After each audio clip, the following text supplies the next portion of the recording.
Le forum des professionnels. Le forum des professionnels dans plein lado aujourd'hui avec des personnes qui ont beaucoup roulé leur boss dans le pays et dans l'intégration des Olim. Et pour commencer, Rachel Knoblauch, qui est très connue par les francophones, vu qu'elle a passé tellement d'années à Giv'at Washington à recevoir les jeunes filles année après année, et continue d'ailleurs de suivre, même après avoir quitté. Elle travaille au moins autant dans les coulisses. Rachel, bonjour. Bonjour, vous exagérez un petit peu, mais oui, bon, toujours. Je vous corrigerai tout à l'heure. C'est mon côté tunisien. Je rajoutais toujours à zéro, pouvant enlever un zéro, vous qui regardez l'émission, à tout ce que je raconte. Valérie Azria, vous êtes assistante sociale, Kfar Maimon, Giv'at Washington, et vous allez nous parler aussi du Tornit Rosen, ce fameux programme qui est censé aider les jeunes qui se posent plein de questions et qui ne savent pas exactement où ils se trouvent. Bonjour. Bonjour, Valérie. Bonjour à tous. Enchanté de vous recevoir aujourd'hui Merci. ici. Alors, on va passer, on a dit ladies first, et maintenant on va passer au monsieur qui me racontait une histoire marocaine dans les coulisses juste avant qu'on commence. Israël Feldman, vous êtes psychologue, vous êtes depuis très longtemps dans les histoires de Alia, vous êtes occupé aussi de gens un peu traumatisés après des attentats, après des guerres. Donc, vous avez beaucoup de bagages et d'expérience dans ce domaine. Alors, Israël, bonjour. Bonjour. Merci d'être là avec nous, d'être venu aujourd'hui. Bonjour tout le monde. Et je vais commencer par vous. Oui. Vous avez vu de mal élevé, hein. Je vais commencer par vous, Israël. Parce qu'on voit aujourd'hui, ces dernières années, ça s'est renforcé, même si cette dernière année, ça s'est un peu calmé. On a eu une vague d'Alia de France très conséquente.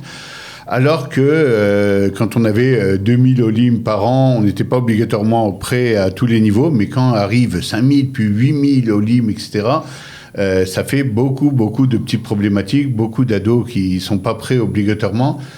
Comment, en tant que psychologue, on reçoit cette vague-là de jeunes un peu en perdition, avec des familles qui ont le nez un peu dans le guidon et qui ne savent pas s'en sortir? Et comment on les rassure? Comment on assume déjà le premier choc? Cette espèce de Hélène Crave, ce choc de waouh, c'est beaucoup, l'Alia, c'est beaucoup de choses d'un coup. Je pense que ce qui est important de souligner d'abord, c'est que l'Alia de France, elle est différente. Elle est différente parce que, vous l'avez dit tout à l'heure dans l'autre émission, les autres venaient contraints et forcés. Là, les gens qui viennent de France, ils ont, en général, pas tous, mais ils ont des possibilités financières et puis ils peuvent reprendre l'avion et faire des allers-retours. C'est ce que j'avais appelé l'Alia du Boeing. C'est-à-dire que les gens mettent du temps à s'installer, etc. Pour les enfants, c'est très, très difficile. Parce que, je me rappelle, j'ai suivi justement des familles qui arrivaient. Et puis, une mère m'a appelé à minuit à Natania. Il fallait que j'y aille depuis Ashdod, quand même, parce que son fils voulait se suicider. Et il était au bord de la fenêtre. Le père n'était pas là. Donc, cette Alia est particulière. Par ailleurs, il faut aussi voir que la France, c'est pas n'importe quel pays pour le peuple juif. C'est quand même le premier pays qui a donné la citoyenneté française aux Juifs. Bien sûr, il fallait être français de religion israélite, mais quand même. Donc, pour beaucoup de Juifs de France, la France, c'est quelque chose d'énorme sur le plan historique, sur le plan idéologique, etc. Donc, quand ils arrivent ici, déjà, je vois beaucoup de parents qui ont beaucoup de mal. Alors, pour l'adolescent qui voit son père et sa mère qui vont mal, c'est très difficile. Par ailleurs, quand une mère emmène sa fille justement pour acheter des choses dans un supermarché et qu'elle ne sait pas lire et qu'elle demande à sa fille de l'aider, pour elle, c'est le monde à l'envers. C'est-à-dire, fondamentalement, le rôle du parent où tu aides ton enfant, tu le guides, tu commences à le perdre toi-même, tu es un enfant. Et on va le voir au fur et à mesure que les mois passent. Des fois, l'enfant va dépasser les parents, parce qu'il va apprendre des fois plus vite la langue, il va comprendre mieux le système. Et d'un coup, c'est toi qui deviens un peu le parent de tes parents sur certains plans.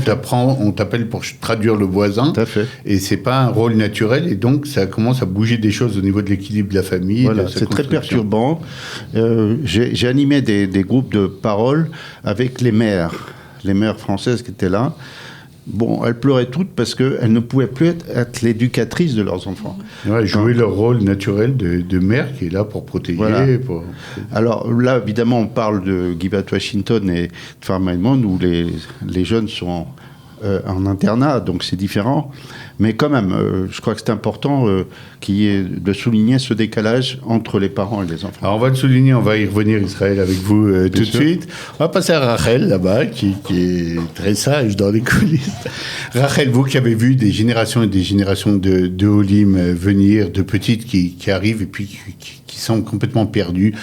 Ils sont même perdus devant ces différences de mentalité entre l'enfant israélien complètement libre, qui parle librement, et puis un système français qui était quand même très ambitieux au niveau des études pour le gosse, mais qui ne permettait pas toujours une expression absolue. Alors comment on rassure déjà cet enfant dans un premier temps? Comment on commence à l'intégrer déjà à l'école?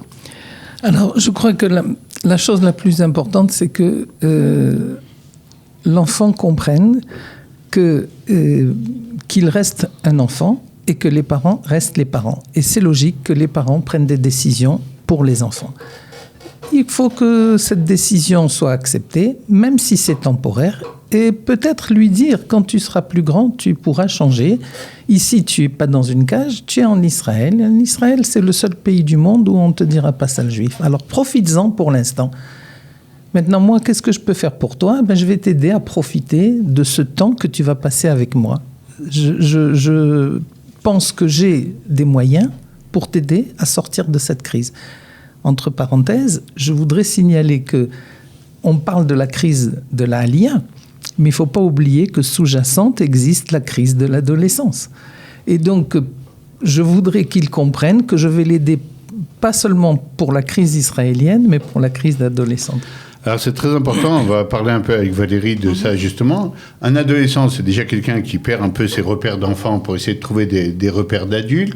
Quand il lâche ses repères et qu'il doit retrouver, il y a une période qui dure quand même quelques années d'un peu d'incertitude, de définition de nouveaux repères. Et sur ça, on lui rajoute toute la perte de repères de la Aliyah dessus. Ça fait pas trop pour un enfant ? Exactement, c'est vraiment un problème crucial dans le sens où très souvent, dans la majorité des cas, quand les familles décident de faire leur aliyah, elles n'ont pas forcément demandé une autorisation ou alors une décision en commune avec leur adolescent. C'est vrai qu'au niveau de l'intégration, c'est beaucoup plus facile au niveau des enfants, mais au niveau des adolescents se rajoute la crise d'adolescence. Et c'est vrai que c'est un changement radical pour les adolescents, parce que arriver dans un pays en laissant derrière eux le cocon amical qui représente vraiment la protection, qui représente l'appartenance à un groupe, et venir et être obligé de refaire tout un processus pour s'intégrer et croire et imaginer que oui, c'est possible. Alors, c'est vrai que on a un rôle important au niveau de l'écoute, du soutien, de l'accompagnement. Et c'est pour cette raison que depuis quelques années, nous avons mis en place le Tornit Rosen, comme vous avez évoqué tout à l'heure. Donc, le Tornit Rosen, c'est un projet qui a été mis en place par l'Aliyat HaNoar et qui concernait au départ que l'intégration liée aux juifs éthiopiens. Donc, ce sont des groupes de parole. Et donc, on a pu s'approprier ce projet-là et l'adapter avec la population française. Et autant à Kfar Maimon et à Givat Washington, nous utilisons ce projet où, en fait, il nous semble très important de laisser la possibilité aux adolescents d'exprimer leur malaise. Parce que quelque part, il est peut-être possible que les adolescents n'ont pas eu la possibilité de dire moi, je n'avais pas choisi d'être venir en Israël. Moi, je ne suis pas content d'être là. Je regrette d'être ici. Donc, quelque part, leur donner la possibilité d'exprimer un malaise. Quelque part, ce que vous dites, c'est que peut-être qu'ils ont dit ça à leurs parents, même en disant j'ai pas choisi, mais il n'y a pas eu une vraie discussion, il n'y a pas eu une vraie forme d'écoute. J'ai dit ça, mes parents n'étaient pas contents, s'ils m'ont pas mis une gifle en passant en disant arrête un peu de nous embêter. Et puis finalement, comme disait Rachel tout à l'heure, elle essaye de recadrer en disant mais ça reste tes parents, c'est pas parce qu'ils parlent pas hébreu ou qu'ils ont le nez dans le guidon qu'ils sont pas tes parents. Très souvent, un enfant va avoir tendance, et avec ses parents, même à se fermer, à moins parler, à se renfermer. Comment vous l'ouvrez un peu? Pourquoi il va vous parler à vous? Justement, toute la difficulté, en fait, c'est que, bien entendu, la décision de prendre, la prise de décision de faire l'Aliyah, c'est sûr que c'est quelque chose de fantastique, de fabuleux, et que c'est le but en soi, c'est l'idéal qui se réalise. Donc, le parent va donner un conseil à son enfant en disant « mais c'est bien pour toi ». Mais l'adolescent n'est pas en capacité de comprendre pour quelle raison c'est bien pour lui, puisque quelque part, on lui a volé sa vie. sa vie d'adolescent, ses repères, ses habitudes. Il y a de la colère. Il y a des fois des phases de colère, des phases de dépression. Il est vrai que le plus important, c'est de laisser la place à cette colère et à cette dépression. Et au fur et à mesure des rendez-vous que nous avons au niveau du Tornitrocène, donc avec l'intervention du Dr Feldman, aussi à Kfar Maimon, avec la conseillère pédagogique Chantal Bitoun et la Mbaït Naomi Saban, donc, et aussi à Givat Washington, où il y a depuis 3 ans aussi il y a le Tornitrocène, de donner la possibilité de s'exprimer. Et le but, en fait, c'est au niveau des différents entretiens et rendez-vous que nous avons, donc 12 entretiens sur toute l'année, que quelque part, au 10e, 12e rencontre, ça y est, l'adolescent a décidé d'être en Israël et que c'est quelque chose qui lui appartient. Et pas simplement une décision qu'il a subie et pour laquelle au départ il n'était pas forcément d'accord, c'est que quelque part, ça y est, je suis intégrée, je fais partie. Et c'est sûr qu'à partir du moment, j'arrive à vous tout de suite, à partir du moment où il reprend le volant de sa vie, où il a l'impression qu'il a choisi, alors tout est plus facile parce que c'est plus quelque chose d'imposé, qu'on lui a, comme vous avez dit, volé un peu sa vie. Non, maintenant c'est un choix que j'assume quelque part Israël. Oui, ce que je voulais rajouter, c'est que c'est vrai que l'adolescence, c'est pas facile pour l'être humain. Seulement, il se trouve que je m'occupe aussi des enfants cachés pendant la Shoah. Et j'ai vu que ceux qui avaient été cachés adolescents, donc séparés de leurs parents comme ça brutalement, eh bien s'en sortaient mieux. Donc ça veut dire quoi ? Ça veut dire qu'en fait, c'est vrai que c'est dur de venir à l'adolescence, mais l'adolescent a besoin de ça aussi. Il a besoin de cette distance. Mais il faut quand même la sécurité. Et c'est pour ça que c'est très important ce qui est fait dans ces écoles, c'est-à-dire qu'ils se sentent en sécurité. Mais en même temps, ils doivent se prendre en charge. Au début, ils ne sont pas contents. Ça a été très bien dit. Mais on le voit bien au cours des groupes que nous animons. Au bout d'un moment, ça va mieux, etc., etc. Parce qu'ils se sentent plus indépendants, finalement. C'est ça qui est important. Et ils se préparent justement à la vie d'adulte. C'est ça. Alors comment on évite aussi une over-indépendance et un sentiment de... Je suis complètement grisé par le fait que j'ai de la marge de manœuvre. Comment ça marche pas comme ça dans les internats, parce qu'ils sont encadrés. Je vais revenir tout de suite à Globlant. J'ai même une petite anecdote que je vais lui raconter. Donc, effectivement, on va être exactement dans le sujet. Oui. Effectivement, dans ce genre d'endroit, on est 8 encadrés, on est 8 suivis, etc. Moi, je me rappelle la fois où je suis venu faire une petite conférence dans l'école, là-bas, et je suis arrivé, il y avait une fille qui était dans le bureau de Rachel. Et c'était marrant, parce que moi, qui ai l'habitude aussi, tout comme vous, et de voir beaucoup de jeunes, je voyais, il y avait une fille qui voulait une autorisation très spéciale de pouvoir sortir. Et Rachel était, ce jour-là, très, très sèche dans la façon de raconter. Et en même temps, il y avait une espèce de bienveillance au milieu de la fermeté. C'est-à-dire, tu me connais, tu sais que j'ai déjà accordé beaucoup de trucs, mais par contre, je ne laisserai pas partir dans tous les sens et tu peux compter sur moi. Et en fait, la fille, ça passait assez bien, effectivement. On sentait ça. Rachel, vous en souvenez pas parce que vous en aviez 15 comme ça tous les jours. Mais c'est évident que ce mélange de, attention, moi je ne transige pas avec certains principes et surtout je ne te laisserai pas faire n'importe quoi. D'un autre côté, tu me connais et je suis effectivement extrêmement bienveillante si tu joues le jeu et selon les règles. Il y a besoin de bien tenir sa barque. Oui, je crois qu'il faut allier, il faut sortir maintenant un autre mot qu'on n'a pas prononcé jusqu'à maintenant, c'est le mot responsabilité. Je crois que sortir un adolescent de sa crise, c'est le responsabiliser. Pas seulement sur lui-même, mais sur son entourage. Alors, ça commence par des petites choses. Effectivement, à la Giva, les filles vous diront avec beaucoup d'amertume qu'on leur a fait faire le ménage, qu'on leur a fait faire la vaisselle et qu'on leur a fait nettoyer les salles de bain, etc. Et que en France, il y avait une femme de ménage pour ça. Mais c'est pas grave. Mais elles vous diront aussi qu'on leur a confié, par exemple, un Dvar Torah pour Shabbat, ou qu'on leur a confié quelquefois une mission d'acheter, de faire quelque chose pour l'ensemble. On leur a confié aussi des activités de bénévolat. Et je pense que ce qui fait qu'au bout d'un moment, elles vont sentir qu'elles ont grandi. Elles ont grandi, elles sont devenues des adultes. À la fin, nous, quand on parle, je pense que mes collègues seront d'accord avec moi, quand on parle à une fille qui vient d'arriver, on lui parle comme à une enfant. Au bout de quelques temps, Au bout d'un an, peut-être, parfois plus, on lui parle comme à une adulte. Et on partage les responsabilités avec elle. On peut les solliciter, leur demander leur avis. Ça m'est arrivé très, très souvent de dire à 2-3 élèves, venez me voir, qu'est-ce que vous pensez de ceci ou qu'est-ce que vous pensez de cela? Et elles répondent. Elles n'auraient pas été capables de le faire au début. Voilà. J'ai déjà demandé... Rachel, c'est un travail d'équipe aussi. Oui. C'est important. Oui, c'est un travail d'équipe. On n'a pas tous le même rôle. On peut, comme on dit, il faut qu'il y en ait un qui repousse et un qui attire. C'est la théorie du gentil policier et du méchant.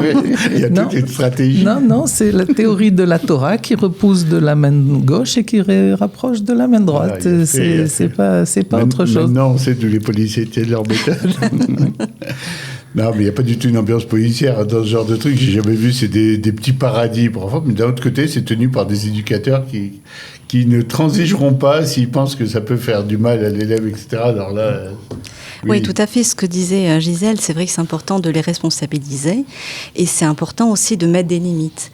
Parce que souvent, au niveau des familles au Lot Hadashot, la cellule familiale, tout est explosé. C'est-à-dire que les rôles sont complètement échangés. C'est-à-dire que l'autorité, le savoir et la bienveillance, la protection des parents, des fois, il y a un petit peu des dérapages parce qu'il y a un problème de langue, il y a un problème de parnassa.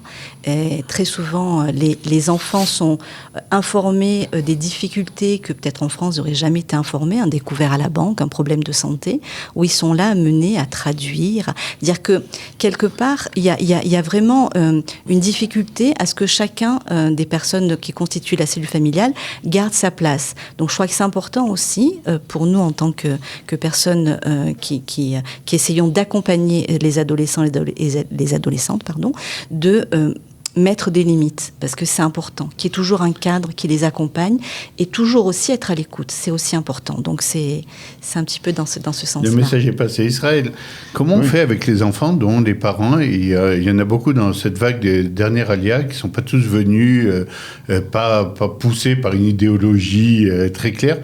L'Alia Boeing dont vous parliez, elle a aussi une connotation par rapport à l'Alia Boeing des gens qui font leur Alia sans l'avoir fait vraiment, puisqu'ils continuent à travailler en France et à voyager, et avec des mères qui se retrouvent avec des familles de 5-6 enfants à gérer seules. Souvent, comment on les aide? Comment on les aide, même aux enfants, à comprendre que papa n'est pas là, mais il est là, mais en fait, il n'est pas là? Oui, ce que je voulais, avant de répondre, ce que je voulais rajouter, c'est que l'adolescent qui se retrouve dans une institution, est entouré par les autres aussi. Ça a été dit d'ailleurs par Yael. Je crois que c'est très important. On l'a noté, c'est-à-dire des enfants séparés de leurs parents, mais qui se retrouvent dans une institution, ils se font du bien les uns aux autres, même s'ils se disputent. Mais ça, c'est pas grave. Ils se sentent toujours entourés. Ça, c'est ce que je voulais rajouter. Alors maintenant, par rapport à votre question, je crois que c'est le grand drame de l'Alia de France, qui est très difficile à expliquer d'ailleurs aux Israéliens. J'ai fait une conférence devant 1000 directeurs et directrices israéliennes, à Jérusalem d'ailleurs, il y a longtemps, mais c'était parce qu'ils ne comprennent pas. Ils viennent pas, qu'est-ce qu'ils font, etc. Les parents ne sont pas toujours là, ils ne parlent pas l'hébreu, etc., etc. Donc c'est vrai que c'est très, très perturbant.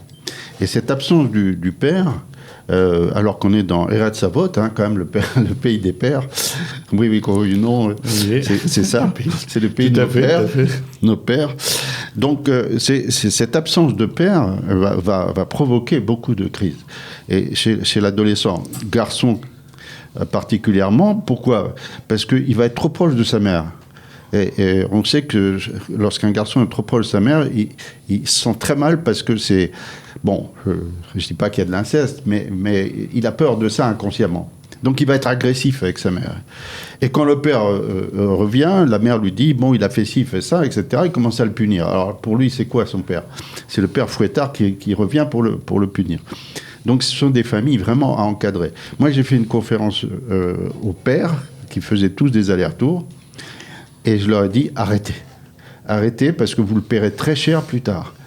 Très cher, parce que vos fils vont vous en vouloir. Arrêtez, parce que l'argument, c'est « mais je travaille pour mes enfants », mais en vrai, tes enfants, tu ne grandis pas avec eux, tu ne les vois pas grandir. Et sans compter les risques pour le couple. C'est contre-productif. Les risques pour le couple sont très clairs, les statistiques les montrent. Tout à fait. Aujourd'hui, elles ne sont pas très glorieuses. Exact.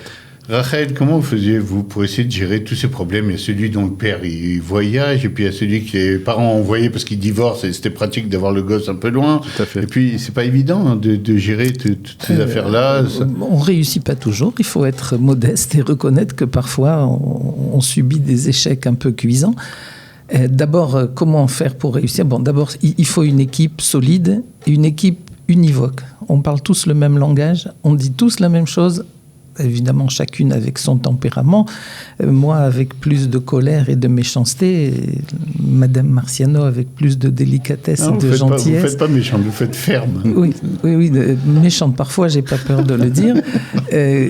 Moi, j'avais peur, mais bon. Non, parce que il faut bien qu'il y en ait un qui joue ce rôle. Et c'est le mien. Je préfère que les élèves qui sont directement en contact avec les madrichot ou avec les professeurs aient de meilleures relations avec elles qu'avec moi. Avec moi, c'est pas grave si elles se fâchent. Je suis pas là tout le temps. Il vaut mieux qu'elles s'entendent bien avec leurs professeurs pour progresser. Quand on a besoin de moi, alors je suis la dernière étape, j'interviens. Mais encore une fois, c'est un travail d'équipe et chacune son rôle. Je crois, et non seulement d'équipe, mais je tiens à dire d'équipe qui pense la même chose et qui parle le même langage. Valérie, c'est pas facile. Merci beaucoup. Au moins, vous êtes très clair dans la façon d'annoncer. Valérie, ma question, c'est la suivante. En général, quand un enfant va commencer à parler et va se confier, etc., on ne peut pas s'empêcher, encore plus si on est une dame, d'avoir une espèce de sentiment maternel. C'est, oh le pauvre, mais comment c'est possible que... Et puis... on parlait tout à l'heure de sentiments de famille un peu dans ce genre d'école. Alors comment on réussit à rester quand même professionnel et à pas se faire déborder par bon, et viens là. Oui, tout à fait. Mais c'est vrai que c'est important aussi de laisser parler son émotion parce que c'est vrai que ça apporte aussi de la chaleur, ça apporte aussi du réconfort de montrer son émotion. Et c'est vrai ce qui est important, que ce soit à Kfar Maimon ou à Givat Washington. Donc on fonctionne de la manière suivante, c'est-à-dire que effectivement, il y a plusieurs projets de groupe où les élèves peuvent s'exprimer sur différents sujets, mais il y a aussi au niveau de mon travail, dans le sens où j'ai des suivis auprès de certains adolescents et certaines adolescentes qui rencontrent des difficultés et toutes sortes de difficultés, problèmes de confiance en soi, problèmes peut-être plus compliqués. Ils savent très bien que je suis soumise au secret professionnel, donc quelque part, ça leur donne la possibilité d'avoir un endroit qui est neutre et qui leur donne la confiance de pouvoir se confier et savoir qu'on peut faire un travail ensemble pour essayer de trouver des réponses à leurs difficultés. Et c'est vrai que le plus important dans mon travail, c'est cette relation de confiance. Et en plus de cette relation de confiance, c'est un petit peu d'émotion, c'est un petit peu de temps en temps des goûters qu'on organise parce que c'est important aussi. Sarah Cole, c'est des adolescents et des adolescentes. Je ne pense pas que ça puisse avoir une incidence négative sur le côté professionnel, bien au contraire de donner cet esprit de famille. Je crois que ça aussi, c'est important. Oui. Alors on va vous faire un peu de publicité quand même, parce qu'après tout ce que vous avez dit, on a envie d'envoyer un peu les enfants à Kfar Maimon et à Givat Washington, parce qu'effectivement, il y a une atmosphère de cocon, comme ça, on va faire attention, et puis on va lâcher progressivement le jeune, comme on a dit, au début c'est un enfant, et puis il va sortir un adulte, etc. Mais des fois, toutes les structures n'ont pas cette chance. Israël, et je voulais vous poser la question par rapport à ce fameux forum des 1000 directeurs, avec une petite anecdote. Moi, je suis convoqué à Malé Adoumim par une école où il y a des francophones qui avaient des problèmes, et le directeur me regarde, il dit, vous savez, ils sont arrivés avec de gros problèmes d'hébreu. Et je ne savais pas quoi répondre parce que c'était drôle. C'était drôle alors que c'était assez dramatique. Je dis, mais vous savez, tous les olives arrivent avec des gros problèmes d'hébreu en Israël. Ils ne parlent pas un mot. Il me dit, ah bon, dans tous les juifs en France, il n'y en a pas. Je dis, non, mais ils sont tous pareils. Lui, il pensait que c'était très spécifique. Il dit, ils m'ont refilé ceux qui ne parlent pas. Et voilà, ils sont tombés chez moi. Comment on leur explique aux Israéliens? Comment on leur fait comprendre? Je vais raconter une anecdote. J'avais été à une réunion justement dans une école où l'adolescent ne parlait pas. Alors, le directeur était là, les enseignants également, j'y allais, le pauvre jeune était là, les parents qui ne comprenaient pas grand-chose non plus. Et puis tout d'un coup, j'ai dit en hébreu au directeur, j'ai dit, imagine que tu dois partir en France, pas avec la Sorno, tout ça, hein, et tu es obligé de mettre ton gosse ou ta gosse à l'école française. Tu te retrouves pour la première fois avec assez horrible, comment on dit ça, réunion de parents d'élèves. Réunion de parents avec les enseignants. Qu'est-ce que tu fais? Il me dit, arrête.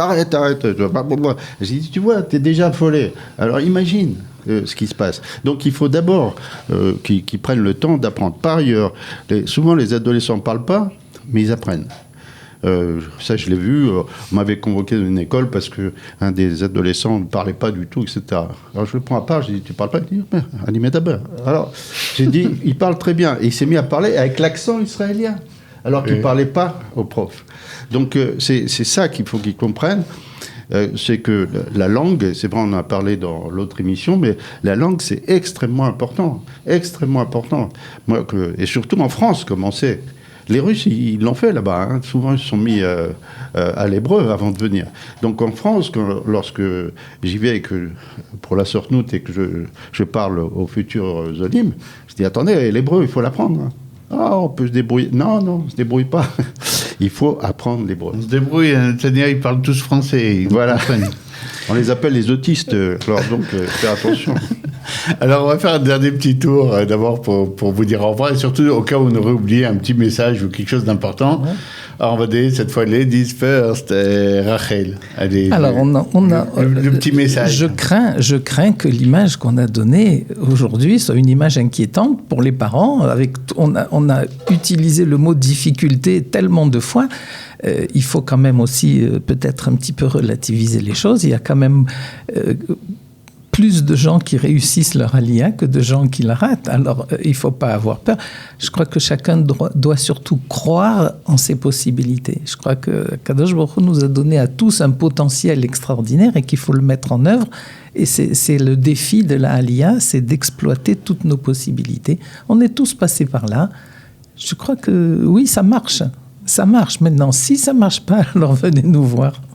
On s'en occupera. Il n'y a pas de problème. Merci pour ce message. Valérie? Oui, en fait, je te rejoins un petit peu, Gisèle, dans le sens où il faut y croire. Et ça fonctionne, ça marche. Ça marche dans le sens où il y a des réussites. Et moi, je suis toujours émue quand je rencontre des anciens élèves ou des anciennes élèves, de voir en fait tout le processus et toute la réussite et puis tout l'épanouissement. Il y a beaucoup de réussites, il y a énormément de réussites, parce que c'est vrai, Rachel nous parlait tout à l'heure des écueils, des gens avec qui, oui, on a loupé. Oui, des fois, ça ne marche pas. Mais finalement, il y a beaucoup de réussites quand même. On voit des jeunes extraordinaires. Et qui sont extraordinaires. C'est vrai que... Des familles extraordinaires en Israël. C'est vrai, si je peux juste aussi rajouter, dans le sens où, au Hachem, c'est important le travail d'équipe. Mais je dois dire aussi que la réussite, elle est énormément liée à chacun des adolescents et chacune des adolescents qui sont fantastiques et qui font un chemin avec nous, un petit tremplin, soit par Kfar Maimon, soit par Givat Washington, et qui, au Hachem, eux-mêmes sont des personnes fantastiques. Ouais, je passe la parole à Israël avant de commencer à verser des larmes dans le studio. Alors, Israël. Oui, je voulais simplement dire que je me suis adressé à des familles françaises et j'ai pris l'exemple de Moshe Rabbeinu. Moshe Rabbeinu qui monte au mont Sinaï, la deuxième fois, il redescend avec les tables. Et qu'est-ce que le texte dit? C'est qu'il rayonnait. Or, on sait aussi qu'il bégayait. Tout le monde le sait, il ne savait pas parler. Il avait du mal à parler. Alors je leur dis toujours, vous allez bégayer pendant quelque temps, mais vous êtes en train de rayonner déjà. L'alia, ça fait rayonner. Ça fait rayonner à l'intérieur, mais également à l'extérieur. Et on le voit. On le voit quand les gens arrivent. J'avais animé un groupe avec des gens qui venaient de France, tout ça. Au début, ils avaient peur, etc. Un mois après, je reviens, c'était à Ashkelon. Et puis, Merkaz Klita, il hurlait, je veux ci, je veux ça, etc. Il devenait israélien à une vitesse. On ne reconnaissait plus l'Olé Hadash mort de trouille. Il voulait avoir des choses, etc. C'est ça, Israël. C'est ça Israël, c'est fantastique. Ça permet à l'être humain de vraiment sortir ce qu'il est lui-même et s'accomplir totalement. Donc, soyons positifs. On va peut-être retenir ce dernier message comme étant le message principal. Vous voulez devenir vous-même, vous trouver et faire rayonner ça à l'extérieur. N'hésitez pas à faire votre alia, et c'est possible, dans des misguérot, dans des cadres qui permettent l'épanouissement, etc. Je ne suis pas là pour faire la publicité de Kfar Baimon et j'ai perdu, Givat Washington.